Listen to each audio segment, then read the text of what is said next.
An infectious disease physician finds himself in the midst of an epidemic from one of the most terrifying infections on the planet.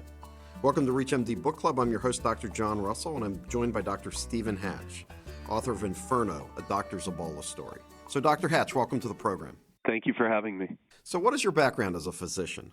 Originally, I fell into medicine by accident. I was originally getting a PhD in English literature, and it became pretty clear to me pretty quickly that it wasn't what I wanted to do. And because graduate students in literature don't make a lot of money, I needed to get a part-time job in the 1990s. And I got a job at Case Western Reserve University Hospital in Cleveland. And that originally got me interested in medicine. I hadn't really been interested in it before that. And I saw what people were doing, and I thought, this is something that I'd be interested in pursuing in life. So I started all over, and I went back and took the pre-med classes and ended up in medical school and then further on into internal medicine and infectious disease. I got interested in infectious disease while I was a pre-med, and I had been reading some books about international health, and I realized that intellectually, I was interested not only in the diseases people had from a physiologic standpoint, but the impact that the way we live in the world has on the diseases that we get. And so infectious disease is kind of a natural place where we think about that a lot. So how did you come to work in Liberia the first time? Originally, I work in Worcester, Massachusetts, which has a very large Ghanaian community. And I had gone to my boss and told him that I wanted to have a chance to work in sub-Saharan Africa as part of ongoing career goals that I had as an infectious disease doctor. And he said to me that he didn't know anybody that he could set me up with in Ghana, but that he said, by the way, we've got a small Liberian community here in Worcester, and a lot of our doctors go back and forth. Why don't I put you in touch with Trish McQuilkin, who is a pediatrician who had been going back and forth to Liberia multiple times a year since the end of Liberia's civil war in about 2004, 2005. And so she and I had met one another, and I decided to come over with her for one of her visits. And that was in November 2013, which was about 5 to 6 weeks before the first case of Ebola had been contracted in Guinea, which is one of the neighboring countries to Liberia. So for most of us, our only knowledge of Ebola was Richard Preston's wonderful book, The Hot Zone. So as a United States infectious disease doctor, how much did you know about Ebola before it really creeped up this time? I had been, like you, I had read The Hot Zone and had found it very interesting as well. And it was one of the things that drove my interest in infectious disease. And so that morphed into a career interest in doing work in hemorrhagic fever, which is how I actually ended up in UMass for my infectious disease fellowship in the first place. There was a group here at the time that had done devoted immunologic research to dengue fever, of which the most severe presentation is dengue hemorrhagic fever. And while that was not Ebola and Marburg, in terms of Massachusetts, that was as good as I was going to get. And I was in Massachusetts.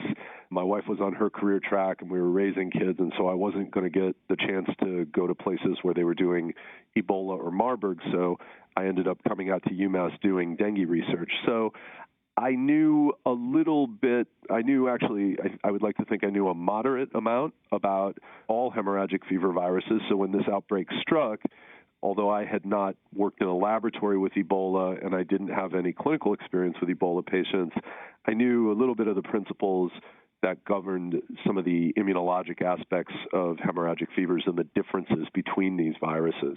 So the outbreaks begin in Africa.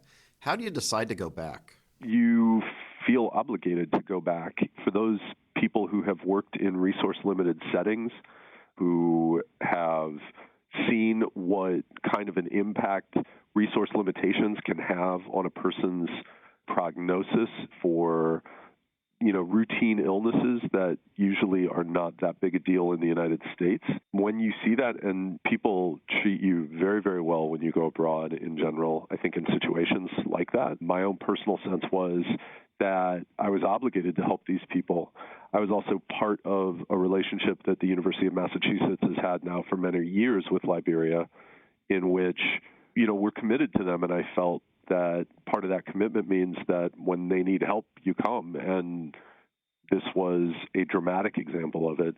And so, given that I had just met them and I knew these people, some of whom would go on to become infected with Ebola and some of whom would die, I felt that there was no way I could, in good conscience, just sit on the sidelines.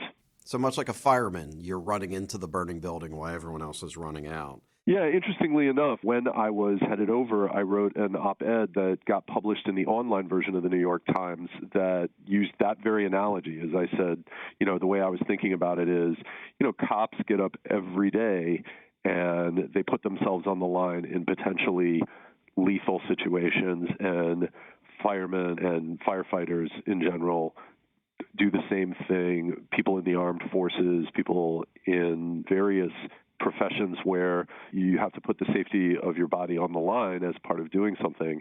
And they do that every day of their careers. And, we have relatively cushy jobs in the United States.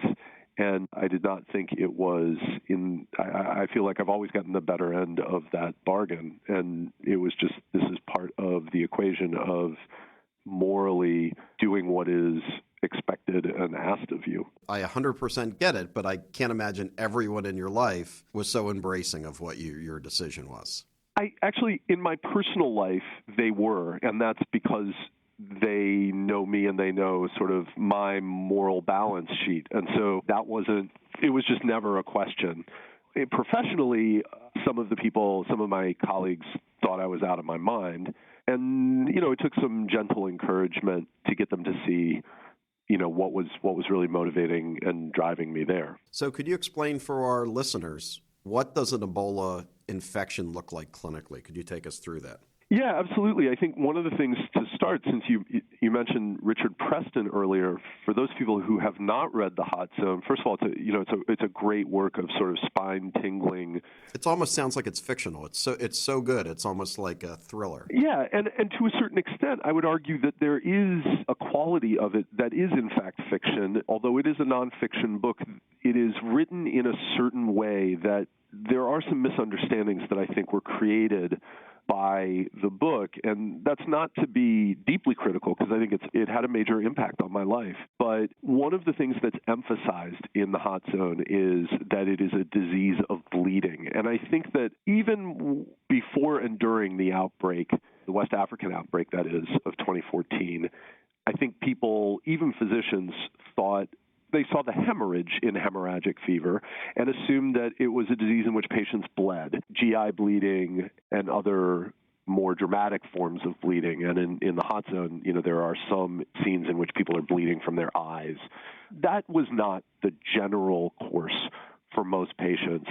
It really is a disease that has, and this is oversimplifying things, but just to give a bird's eye view, it's a disease that starts out non-specifically and really looks a lot like flu, high spiking fever, generalized malaise, myalgias, arthralgias. And that goes on for several days. And people then progress into a second phase of illness, which is characterized by massive gastrointestinal fluid losses. So it's voluminous diarrhea and or vomit. And so when I sort of teach my medical students, just a simple bite-sized way of remembering it is you get about 5 or 6 days or a week of influenza, and then you progress to cholera. And so that really is what drives, in large part, the mortality. There was a subset of patients who did have frank bleeding, which is known in other hemorrhagic fever diseases, which is sort of where that nomenclature comes from. Although in the literature, they're now moving away from using those terms. They call it now Ebola virus disease instead of Ebola hemorrhagic fever. And what's interesting about it is that, people think, oh, hemorrhagic fever bleeding, and yet we see patients here who have, for instance, meningococcal meningitis or bad pneumococcal meningitis or E. coli bacteremia, and they'll go into DIC and they'll have bleeding episodes. And I suspect that at least a large number of the patients who developed frank bleeding, which is often gastrointestinal, were probably in the midst of a DIC episode. If you're just tuning in, welcome to ReachMD Book Club. I'm your host, Dr. John Russell, and we are joined by Dr. Stephen Hatch, author of Inferno, A Doctor's Ebola Story. So how do you propose that the infection started in Liberia? What do you think is for lack of a better term, the patient zero for the country of Liberia? In terms of Liberia, we know roughly where the virus was introduced. It was introduced in a village called Foya, which was in the northwest corner of Liberia in a section called Lofa County. Just to give people who haven't been there a sense, because when you look at it on the map, it looks like, it's as small as Rhode Island. But Liberia is a country just about the size of Pennsylvania in terms of its overall size. So it's not a small country. It's just that Africa is so big, and relative to its neighbors, it's small. And I actually have never read a lot about the first patient in Liberia. We do know a fair amount about what we're pretty sure is patient zero of the entire outbreak, which was a 2-year-old boy named Emil Wamunu, who lived in the southwest corner of Guinea and became infected in late 2013. And he was in a village called Meliandu. And that village is really within only about 30 or 40 miles of both the borders of Sierra Leone and of northwest Liberia. So the first infection in Liberia almost certainly resulted from invisible outbreaks that people had not been tracking that eventually went across the border into northwest Liberia. So when you arrived in Liberia, the epidemic was really raging. You had already lost some of your friends who you had worked with in Liberia. So what do you do to control that type of infection as a physician? It is a disease that is best treated with contact precautions. And the good news about Ebola is because of the viral structure, it's got a lipid envelope, which means that it's actually very easily deactivated by bleach. And bleach is cheap and it's easily available. And so what was required at a national level, in addition to Ebola treatment units and getting people out of circulation as much as possible who were infected so that they did not pose further risk to other people, was as a prophylactic measure, getting people to wash their hands, use bleach solutions, minimize their contact. And it took a while to get that message out and the messaging from the ministries of health into the general population so that people started to avoid unnecessary contacts. But it eventually took hold. I think one thing that I really am trying to emphasize in the book, and a message that I want people to understand, is that running water and the ability to use soap and bleach are things that we take for granted here in the United States because we have the infrastructure that makes that possible.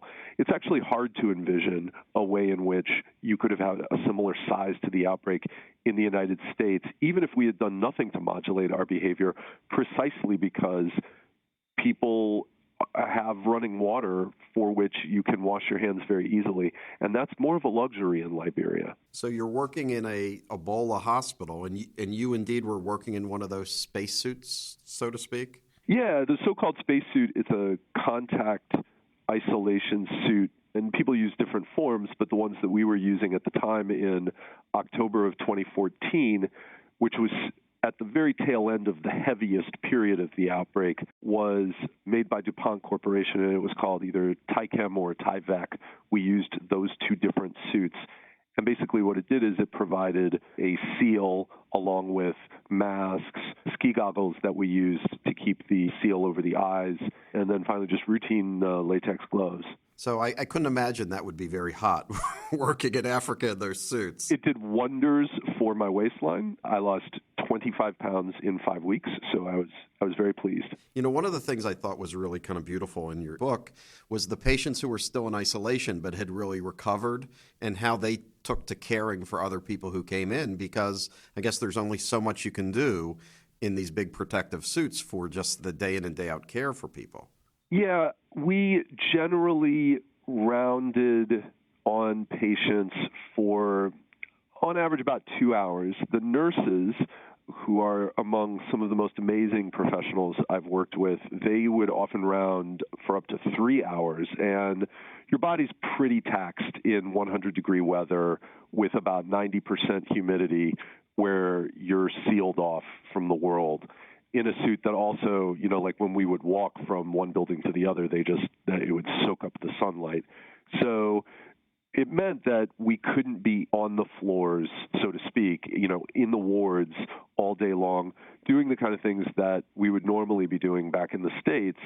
And as a consequence of that, it really did fall in many instances to the patients themselves to rally one another and care for one another. And one of the most important things that I talk about a little in the book, and perhaps I wish I had done it more, was to talk about just how much the children, who often were positive, but their parents had already died from the disease, and so they were effectively orphaned, at least for the purposes of what was going on in the Ebola treatment unit, is if we had positive children who go over to the confirmed ward side, they would need to be cared for by somebody. You have a 5-year-old kid.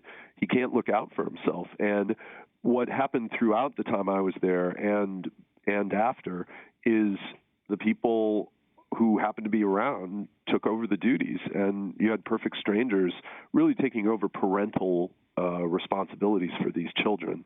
What was the mortality rate in your hospital? The Ebola treatment unit that I worked at was in Bong County, in one of the northernmost parts of Liberia, not very far from Lofa County. It opened in mid-September 2014, which was just around the peak of the epidemic. And when it opened from mid-September until early October, the mortality rate in our ETU of the confirmed cases of Ebola was about 70%, which is consistent with historical data on prior Ebola outbreaks. That's a common mortality rate for the Zaire strain of the Ebola virus, which is what this was. By the time I left, 5 weeks after that, the mortality rate had dropped to about 50%, and that's more or less where it stayed for the rest of the outbreak, which lasted in Bong County for about 5 more weeks.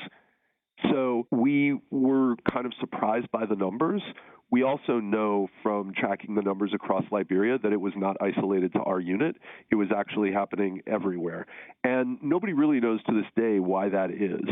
The original thought would be is that the virus somehow attenuated, but subsequent studies that had been done at the Broad Institute at MIT indicated that there was very little mutation in the virus to suggest that that was the cause. So that's still a little bit of a mystery as to what happened and why the mortality rate declined over the period of the outbreak.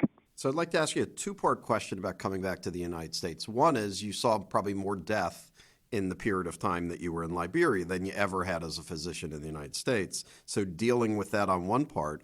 And two, you're returning to suburban Massachusetts from being an Ebola doctor. I can't imagine that people were kind of inviting you over for barbecues. What was it like to be that pariah of a sort coming back from that after being very brave, but people being very scared of you? Thank you for asking me both of those questions, because you are right that I saw, like many doctors, especially those of us who work in level 3 referral centers with a lot of very sick patients, and I do inpatient medicine, so I see patients in intensive care units. So I'm used to seeing disease that comes with a high mortality rate, but seeing the number of patients that we did, and about 1 patient died on average per day while I was there. So I ended up in about a 35-day tour seeing about 35 patients die. It was, at some level, it was the youth of the patients, and also really becoming intimate with the family stories. I would see not just people die, but people die in front of their parents or in front of their children. And that was, I think, some of the least pleasant aspects of working there, where you really understood just how deep this tragedy was. That was what was unusual, because I think back in the States, when you deal with people dying, you are at a much greater remove, whereas we were right there. It wasn't that I had to comfort a son who had just lost his mother, but I had to comfort a son who just lost his mother and then care for the son. Or what was much worse, frankly, was that I had to comfort a mother and treat a mother who had lost a son. So that was really tough. In terms of coming back, looking back on it and hearing some of the experiences of some of my colleagues, I feel like I was spared the worst.